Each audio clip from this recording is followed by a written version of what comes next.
from sports, student life can involve serious academic study and of course enjoying a full social life. But here in Leeds, thousands of students have signed up to a charity that can help them literally save someone's life. The student group Leeds Marrow works with the Anthony Nolan Trust to help find suitable donors for people diagnosed with blood cancers, and today they were holding their latest event to find new recruits. New potential donors need to be between 16 and 30 and will stay on the charity's register until they're 60. Peter McNerney reports. Alright, so my name's Nick, guys. We're just going to go through your forms to make sure that everything's alright with it. Do you have any questions at this point? No, that's fine.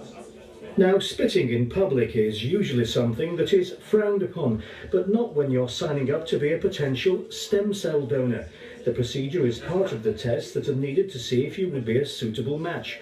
And students at Leeds Beckett University were doing their bits for the Anthony Nolan charity at an event held at its Headingley campus. Yeah, people that need a life-saving stem cell transplant, they often need a unrelated donor. About a third of people can find a match in their families, but 2/3 need an unrelated donor. Sadly, they can't always find them. So the more people we put onto the register, the more chance of finding a match. And the way that we basically work out what genetic bone marrow or stem cells people have is initially through saliva samples, so that's why we collect them.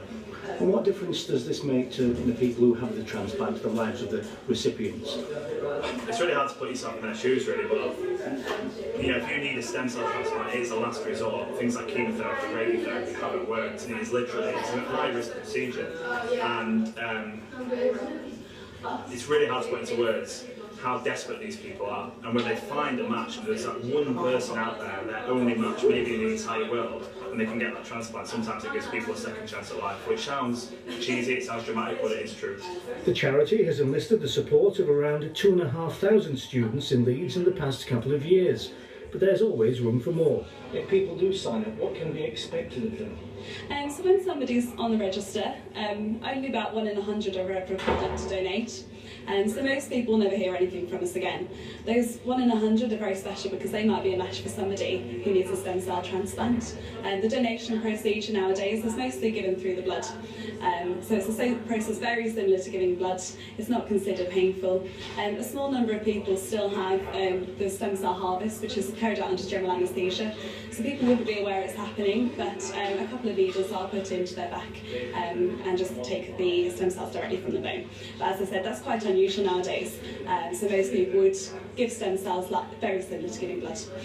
And for those signing up, a clear view of why it's important. I think it's good to get awareness out of things that you might not hear about in day-to-day life, so it's good for them to come here and sort of get awareness out of the disease that it's hard to cure. And why do you want to sign up? I just think it's a good thing to do, because I'm lucky compared to other people.